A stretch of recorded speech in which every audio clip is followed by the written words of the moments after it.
Hello champions, कैसे आप सभी लोग। आई होप आप सभी अच्छे होंगे।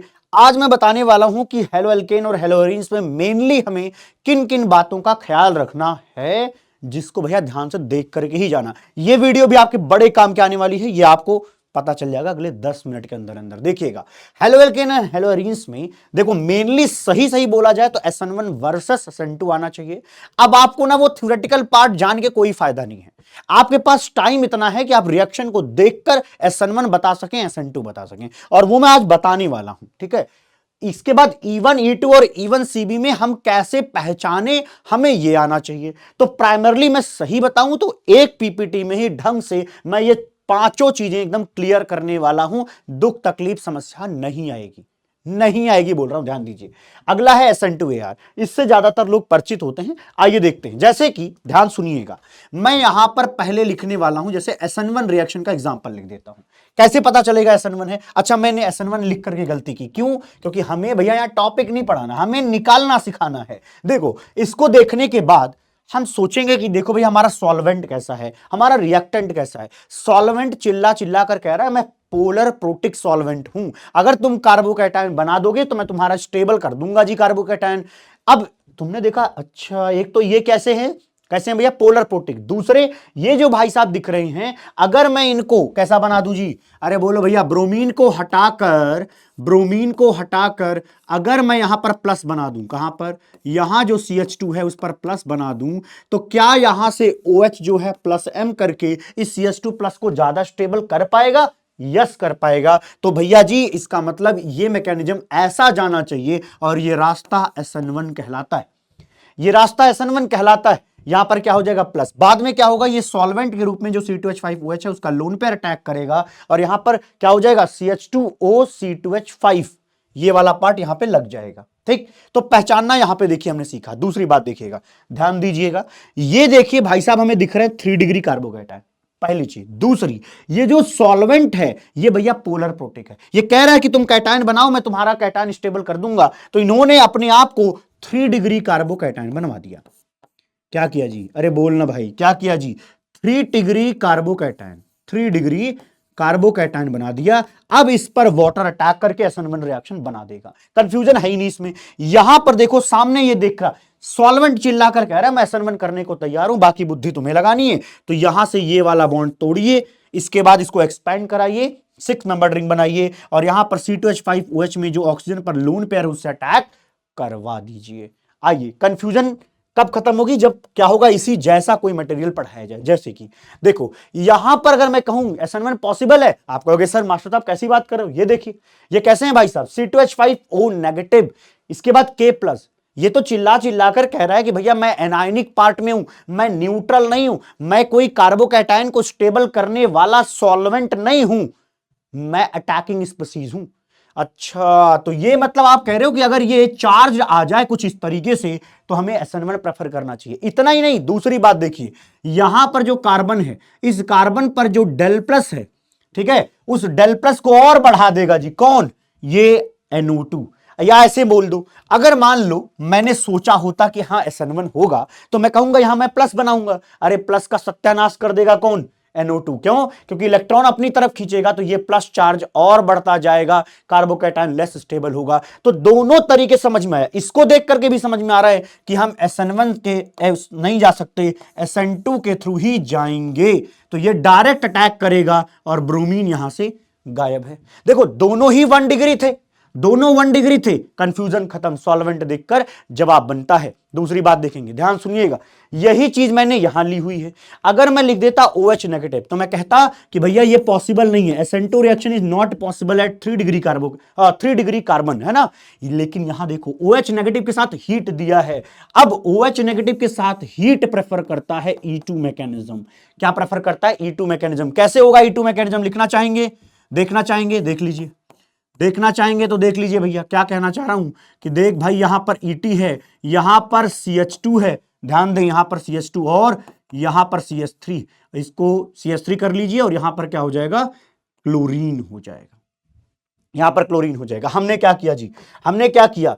हमने यहां से हाइड्रोजन हटाया, यहां से हाइड्रोजन, इस कार्बन का एक हाइड्रोजन हटा दीजिए, ये क्लोरीन हटा दीजिए, डबल बॉन्ड यहां पर आके बनेगा और हाइड्रोजन हटवाने के लिए हमने OH नेगेटिव यूज किया है। और E2 मैकेनिज्म में या तो एल्कोहलिक KOH होता है या OH नेगेटिव के साथ हीट ऐसा यूज किया जा सकता है। अगली बात देखें, NaCN में सिंपल बात है, ये CH3 है, CH3 कभी भी SN1 नहीं देता। क्यों? क्योंकि CH3 प्लस बहुत ही घटिया टाइप का कार्बोकैटायन है, इसलिए इस पर अटैक ही एक चीज है जो इजिली पॉसिबल है। तो C ट्रिपल बॉन्ड N यहां पर होगा नेगेटिव, ये अटैक करिए, कार्बन और ब्रोमीन के दोनों इलेक्ट्रॉन यहां पर होकर के आ जाएंगे। तो दिख रहा है स्पष्ट, क्या आएगा? SN2 आएगा। पहचानना सीख गए। अब NaI एसीटोन, एसीटोन क्या है जी? बोलो बोलो बोलो, पहचानते हो? मैं बता दूं या आप खुद कर लोगे? सर कर ले जाएंगे। एसीटोन एज ए सॉल्वेंट क्या प्रेफर करता है? SN2 मैकेनिज्म प्रेफर करता है। और यहां पे जो NaI है वो NaI एसीटोन में डिसॉल्व होता है और इसीलिए I नेगेटिव जो है इस पर अटैक करके यहां से क्लोरीन हटवा देगा। यहां पर भी SN2 मैकेनिज्म है, समझ गए? Polar aprotic solvent SN2 mechanism. इतनी बात नहीं है और सुनिएगा जी, अगर मान लो 2 डिग्री है, अक्सर बच्चों के खोपड़ी में 2 डिग्री वाली बात सेट नहीं होती। सुनना जी, H2O और हीट दिया है, हीट देते ही समझ में आ रहा है इवन मैकेनिज्म कराने के चक्कर में पड़े होंगे। वाटर लिखा है तो इवन कहेंगे, है ना?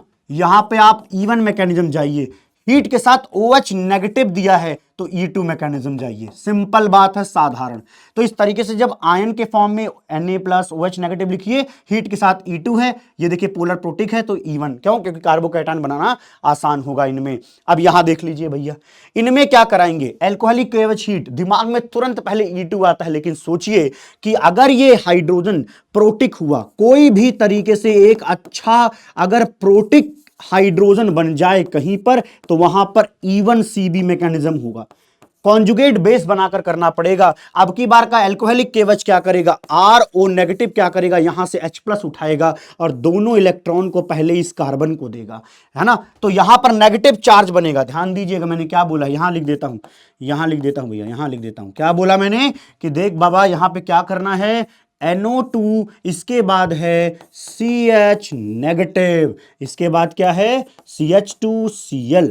अब देखिए कॉन्जुगेट बेस बनेगा। क्यों? क्योंकि एसिडिक था। क्यों एसिडिक था? क्योंकि इस नेगेटिव को ये भाई साहब स्टेबल कर रहे थे। अब नेगेटिव बनने के बाद इनको हटा दीजिए तो डबल बॉन्ड यहां पर बन जाएगा। तो this is E1CB mechanism. E1CB यहां कैसे है? देखो, जब H प्लस, कृपया ध्यान दी, जब H प्लस को हटाना आसान हो तो RO नेगेटिव आएगा, यहां से H प्लस हटाएगा तो दोनों इलेक्ट्रॉन कहां जाएंगे? इसी कार्बन पर जाएंगे, इसी कार्बन पे। हमने ऐसा क्यों किया? क्योंकि ये हमने बगल में -M ग्रुप लगा रखा है जो इसके माइनस को स्टेबल करेगा, और जैसे कॉन्जुगेट बेस बन जाए फिर यहां अटैक करके इसको निकाल देना अगले स्टेप में। ठीक है जी? तो यहां पर भी E1CB मैकेनिज्म है। देखने का नजरिया बदलेंगे, नजारे बदलते हैं, यही सर्वसत्य है।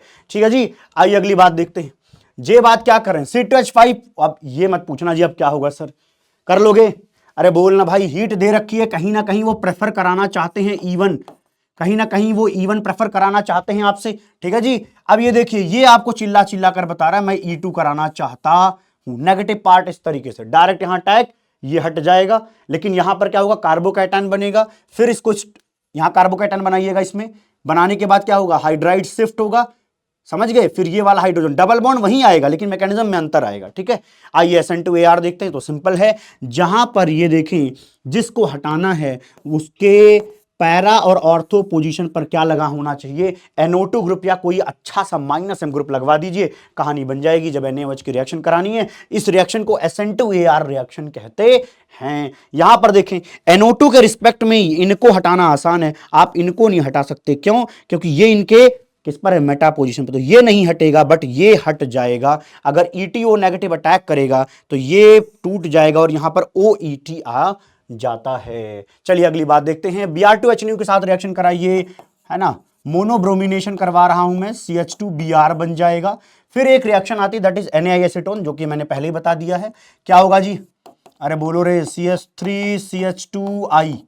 एक तरीके से मैंने पढ़ा ही दिया जी। स्वार्ट्ज रिएक्शन की बात करें तो होता क्या है कि ये जो कॉम्बिनेशन है सॉल्वेंट का, उसके अंदर ऐसे फ्लोराइड्स डिसॉल्व हो जाते हैं, और जब फ्लोराइड डिसॉल्व होंगे तो F नेगेटिव के फॉर्म में होंगे, और वो इनको हटाएंगे तो यहां CH3 CH2F आ जाएगा। और यहां पर जो AgBr बनेगा, मान लो Ag से कराते तो AgBr as a precipitate down कर जाता। तो यहां पर जो लीविंग ग्रुप है वो Ag के साथ मिलकर प्रेसिपिटेट डाउन करता है, इसलिए प्रेसिपिटेशन रिएक्शन होने की वजह से फास्ट फॉरवर्ड भागती है। Bye bye, take care, love you all, मिलते हैं अगली वीडियो में।